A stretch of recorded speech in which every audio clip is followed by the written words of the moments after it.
ಇದೀಗ ಪ್ರತಿಯೊಬ್ಬರ ಬಾಯಲ್ಲೂ ಮಾತಲ್ಲೂ ಮನಸ್ಸಲ್ಲೂ ಒಂದೇ ಒಂದು ಮಾತು, ಉಜಿರೆಯ ಬ್ರಹ್ಮಕಲಶ. ಎಸ್, ಇದೇ ಮಾರ್ಚ್ 3ರಿಂದ ಮಾರ್ಚ್ 11ರವರೆಗೆ ಬಹಳ ವಿಭಿನ್ನವಾಗಿ, ಬಹಳ ಅದ್ದೂರಿಯಾಗಿ, ಇಡೀ ಕಂಪ್ಲೀಟ್ ಆಗಿ ಜಗತ್ತೇ ತಿರುಗಿ ನೋಡುವಂತಹ ಮಾದರಿ ಅಂತ ಬ್ರಹ್ಮಕಲಶ ಇಲ್ಲಿ ಆಗೋಕ್ಕಿದೆ. ಅದರ ಮುಖ್ಯವಾಗಿರುವಂತಹ ಆಕರ್ಷಣೆ ಅಂತ ಹೇಳಿದ್ರೆ ಒಂದು ಬ್ರಹ್ಮರಥ ಸಮರ್ಪಣೆ, ಇನ್ನೊಂದು ರಾಜಗೋಪುರ. ಹಾಗಾದ್ರೆ ಈ ರಾಜಗೋಪುರ ಹೇಗಿದೆ, ಸೂಕ್ಷ್ಮವಾಗಿ ಯಾವ ರೀತಿ ಶಿಲ್ಪಕಲೆ ಕೆತ್ತನೆ ಮಾಡಲಾಗಿದೆ ಅಂತ ತೋರಿಸ್ತೀವಿ. ಹೇಗೆ ಅಂತ ಹೇಳಿದ್ರೆ, ಇದೇ ಮುಂದೆ ಇರುವಂತಹ ಕ್ರೇನ್ ಕಾಣಿಸ್ತಾ ಇದೆ. ಆ ಕ್ರೇನ್ ಮೇಲೆ ನಾನು ಅಂದ್ರೆ ಶ್ರೇಯಸ್ ಶೆಟ್ಟಿ ಹಾಗೇನೆ ಕ್ಯಾಮ್ರಾಮನ್ ಆದಿತ್ಯ ಕೂಡ ಹೋಗಿ ಮೇಲ್ಗಡೆ ಹೇಗಿದೆ ಅಂತ ತೋರಿಸೋ ಪ್ರಯತ್ನ ಕೂಡ ಮಾಡ್ತೀವಿ. ಬನ್ನಿ ಹೋಗೋಣ. ಇದೀಗ ನೋಡ್ತಾ ಇರಬಹುದು ನಮ್ಮ ಕ್ಯಾಮ್ರಾ ಪರ್ಸನ್ ಆದಿತ್ಯ ಹಾಗೂ ನಾನು ಶ್ರೇಯಸ್ ಶೆಟ್ಟಿ ಈ ಕ್ರೇನ್ ಮುಖಾಂತರ ಗೋಪುರದ ಮುಂಭಾಗ ಇದೀವಿ. ಬಹಳ ಅದ್ಭುತವಾದ ದೃಶ್ಯಾವಳಿ ನೋಡ್ತಾ ಇರಬಹುದು. ಎಲ್ಲರೂ ಕೂಡ ಬಹಳ ಉತ್ಸುಕದಿಂದ, ಬಹಳ ಕಾತುರದಿಂದ ಈ ಒಂದು ಬ್ರಹ್ಮಕಲಶ ನೋಡೋಕೋಸ್ಕರ ಕಾಯ್ತಾ ಇದ್ದಾರೆ. ಮುಖ್ಯವಾಗಿ ಈ ರಾಜಗೋಪುರದ ಉದ್ಘಾಟನೆ. ಎಸ್, ಮಾರ್ಚ್ 4ಕ್ಕೆ ಈ ರಾಜಗೋಪುರದ ಉದ್ಘಾಟನೆ ಆಗುತ್ತೆ. ಬಹಳ ವಿಭಿನ್ನ ಶೈಲಿಯಲ್ಲಿ ಈ ರಾಜಗೋಪುರ ನಿರ್ಮಾಣ ಕೂಡ ಆಗಿರುವಂತದ್ದು. ಬೆನಕ ಕನ್ಸ್ಟ್ರಕ್ಷನ್ಸ್ ಉಜಿರೆ ಇವರ ಒಂದು ಮುಂದಾಟದಲ್ಲಿ, ಇವರ ಒಂದು ಇಂಜಿನಿಯರ್ ವರ್ಕ್ ಅಲ್ಲಿ ಈ ಒಂದು ರಾಜಗೋಪುರ ನಿರ್ಮಾಣ ಆಗಿರುವಂತದ್ದು. ಕಂಪ್ಲೀಟ್ ಆಗಿ ದ್ರಾವಿಡ ಶೈಲಿಯಲ್ಲಿ ಈ ಒಂದು ಶಿಲ್ಪಕಲೆಯನ್ನು ಕೆತ್ತನೆ ಮಾಡಿರುವಂತದ್ದು. ರಮೇಶ್ ಶಿಲ್ಪಿ ಲಾಯ್ಲದವರು, ರಮೇಶ್ ಅನ್ನುವಂಥವರು ಇದ ಕಂಪ್ಲೀಟ್ ಆಗಿ ಶಿಲ್ಪಕಲೆಯ ಕೆತ್ತನೆ ಕೂಡ ಮಾಡಿದ್ದಾರೆ. ನೋಡ್ಬೋದು, ಸಂಪೂರ್ಣವಾಗಿ ಮೇಲ್ಗಡೆ ದೃಶ್ಯಗಳು ಕಾಣಿಸ್ತಾ ಇದೆ. ಕೇವಲ ರಾಜಗೋಪುರ ಮಾತ್ರ ಅಲ್ಲ, ನಿಮ್ಮ ಈಗ ನೋಡ್ಬೋದು ಸುತ್ತಮುತ್ತ ಯಾವ ರೀತಿಯಾಗಿ ಈ ದೇವಸ್ಥಾನ ಸಿದ್ಧತೆಗೊಂಡಿದೆ, ಯಾವ ರೀತಿ ಸಿದ್ಧತೆ ಆಗಿದೆ ಇರೋದು ಕೇವಲ 3 ದಿನ ಮಾತ್ರ ಈ ಜಾತ್ರೋತ್ಸವಕ್ಕೆ.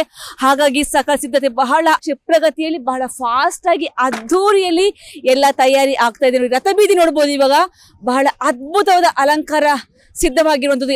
ಎರಡೂ ಕಡೆ ಕೂಡ ಒಂದು ಕಲಶದ ರೀತಿಯ ಒಂದು ಕಲಾಕೃತಿಯನ್ನ ಹಾಕ್ಬಿಟ್ಟು ಒಂದು ಕಂಬದಲ್ಲಿ ಆ ಒಂದು ಚಿತ್ರವನ್ನ ಹಾಕಿ ಬಹಳ ಅದ್ಭುತವಾಗಿ ರಥ ಬೀದಿಯನ್ನ ಅಲಂಕಾರ ಮಾಡಿರುವಂಥದ್ದು. ಇದೀಗ ನಾವು ಹಗಲು ಹೊತ್ತಲ್ಲಿ ಮಾತ್ರ ನೋಡ್ತಾ ಇದೀವಿ.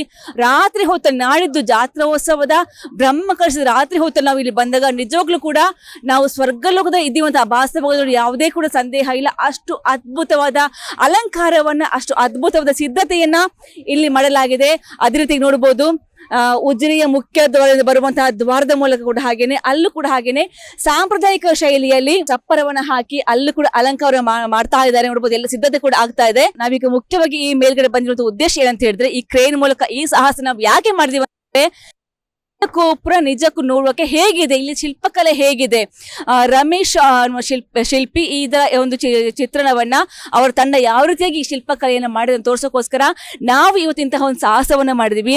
ಎಲ್ಲಿ ಕೂಡ ಯಾರು ಕೂಡ ಇಂತಹ ಸಾಹಸವನ್ನ ಮಾಡಿಲ್ಲ. ಕ್ರೇನ್ ಮೂಲಕ ಮೇಲ್ಗಡೆ ಬಂದು ಸೂಕ್ಷ್ಮವಾಗಿ ಈ ಒಂದು ರಾಜಗೋಪುರ ಹೇಗಿದೆ, ಯಾಕಂದ್ರೆ ಈಗಲೇ 50ಕ್ಕಿಂತ ಹೆಚ್ಚಿನ ಅಡಿ ಎತ್ತರ ಇರುವಂತಹ ಈ ಒಂದು ರಾಜಗೋಪುರ ಸುತ್ತವಾಗಿರುವಂತಹ ಪೌಳಿ ಕೂಡ ಇದೆ. ಅದಕ್ಕೆ ಕೂಡ ಒಂದು ಹೆಂಚನ, ಸಾಂಪ್ರದಾಯಿಕ ಶೈಲಿಯಲ್ಲಿ ಹೆಂಚನ ಕೂಡ ಹಾಕಲಾಗಿದೆ. ಇದೀಗ ನೋಡ್ತಿರುವಂತಹ ದ್ರಾವಿಡ ಶೈಲಿಯ ರಾಜಗೋಪುರದ ಮೇಲಿನ ಗೋಪುರ ಇದು. ಕೆಳಗಡೆ ಕಂಪ್ಲೀಟ್ ಆಗಿ ಶಿಲೆಯಿಂದ ಗೋಪುರ ನಿರ್ಮಾಣ ಆದ್ರೆ, ಅರ್ಧಕ್ಕಿಂತ ಮೇಲ್ಗಡೆ ಕಂಪ್ಲೀಟ್ ಆಗಿ ಸಿಮೆಂಟ್ ಅನ್ನ ಹಾಕಿ ಅದರ ಮೇಲೆ ಪೇಂಟಿಂಗ್ ಅನ್ನ ಮಾಡಲಾಗಿದೆ. ಫಸ್ಟ್ ಎಲ್ಲ ಬಂದಾಗ ಖಾಲಿ ಒಂದು ಬಿಳಿ ಬಣ್ಣ ಕಾಣಿಸ್ತಿತ್ತು. ಅದು ಇದೀಗ ಅದರ ಸಂಪೂರ್ಣ ಚಿತ್ರಣವನ್ನ ಬದಲಾವಣೆ ಮಾಡಿದ್ದಾರೆ. ನಿಮ್ಗೆ ಗೋಲ್ಡನ್ ಕಲರ್ ಬರುವ ತರ ಒಂದು ಚಿತ್ರವನ್ನ ಮಾಡಿರುವಂತದ್ದು ಸಂಪೂರ್ಣವಾಗಿ ನೋಡಬಹುದು. ಬಹಳ ಅದ್ಭುತ ದೃಶ್ಯಾವಳಿ. ಮುಖ್ಯವಾಗಿ ನಾವು ಇವತ್ತು ಯಾಕೆ ಈ ಸಾಹಸ ಮಾಡ್ತಾ ಇದೀವಿ ಅಂತ ಹೇಳಿದ್ರೆ, ಬಹಳ ಕುತೂಹಲದಿಂದ ಎಲ್ಲರೂ ಕೂಡ ಬಹಳ ಭಕ್ತಿಯಿಂದ ಕಾಯ್ತಾ ಇದ್ದಾರೆ ಈ ಬ್ರಹ್ಮಕಲಶ ನೋಡೋಕ್ಕೋಸ್ಕರ. ನಾವೀಗ ಈ ರಾಜಗೋಪುರದ ತುದಿಯಲ್ಲಿ ಇದೀವಿ. ನೋಡ್ತಿರ್ತೀವಿ ಎಂತಹ ಒಂದು ಅದ್ಭುತವಾದ ಕಲಾಕೃತಿ ಇಲ್ಲಿ ಇದೆ ಅಂತ ಹೇಳಿದ್ರೆ, ನಿಜ ಕೂಡ ನಾನು ಕೂಡ ನೋಡಿ ಮೂಕ ವಿಸ್ಮಿತಳಾಗಿರುವಂತದ್ದು. ಬಹಳ ಅದ್ಭುತವಾದಂತಹ ಅಲಂಕಾರ. ಎಲ್ಲರೂ ಕೂಡ ಹೇಳ್ತಿರೋದು ಒಂದೇ ಮಾತು, ಇಂತಹ ರಾಜಗೋಪುರ ನಮ್ಮ ತಾಲೂಕಲ್ಲೂ ಎಲ್ಲೂ ಕೂಡ ಇಲ್ಲ. ಅಂತಹ ರಾಜಗೋಪುರ ನಮ್ಮ ಎಲ್ಲರೂ ಕೂಡ ಹೆಮ್ಮೆಯಾಗುವಂತೆ, ನಾವೆಲ್ಲರೂ ಕೂಡ ಹೆಮ್ಮೆಯಿಂದ ನಮ್ಮ ಒಂದು ಉಜಿರೆಯಲ್ಲಿ ಇಂತಹ ಒಂದು ದೇವಸ್ಥಾನದಲ್ಲಿ ಇಂತಹ ಒಂದು ರಾಜಗೋಪುರ ಇದೆ ಅಂತ ಹೆಮ್ಮೆಯಿಂದ ಹೇಳ್ಕೋಬಹುದು. ಇಡೀ ನಮ್ಮ ಉಜಿರೆಗೆಲ್ಲ ತಾಲೂಕಿಗೆ ಇದೊಂದು ಕಲಶಪ್ರಾಯ ಅಂತ ಹೇಳ್ಬೋದು. ಅಂತಹ ಅದ್ಭುತವಾದ ರಾಜಗೋಪುರ ಇದು. ನೋಡ್ತಾ ಇರಬಹುದು, ಬಹಳ ಸುಂದರವಾಗಿರುವಂತಹ ಕಲಾಕೃತಿಯನ್ನ ರಾಜಗೋಪುರಕ್ಕೆ ಹೇಗೆ ಮಾಡಿದೆ ಅಂದ್ರೆ ನಿಮ್ಗೆ ಸೂಕ್ಷ್ಮವಾಗಿ ತೋರಿಸುವಂತ ಪ್ರಯತ್ನ ನಾವು ಮಾಡಿರುವಂತದ್ದು. ಗೋಪುರದ ಕೆಳಗಡೆ ಒಂದು ಸಣ್ಣ ಒಂದು ಕಿಂಡಿ ಕೂಡ ಇದೆ. ಆ ಕಿಂಡಿಯ ಒಳಗಡೆ ಕೂಡ ದೇವಸ್ಥಾನವನ್ನ ನೋಡಬಹುದು. ಬಹಳ ಅದ್ಭುತವಾಗಿ ಬೆನಕ ಕನ್ಸ್ಟ್ರಕ್ಷನ್ಸ್ ಉಜಿರೆ ಹಾಗೇನೆ ರಮೇಶ್ ಶಿಲ್ಪಿ, ಲಾಯ್ಲದ ಶಿಲ್ಪಿಯವರು ನಮ್ಮ ಸ್ಥಳೀಯರೇ ಹೌದು. ಅವರು ಕೂಡ ಒಂದು ಒಳ್ಳೆಯ ಅವಕಾಶ ಸಿಕ್ಕಿರುವಂತದ್ದು.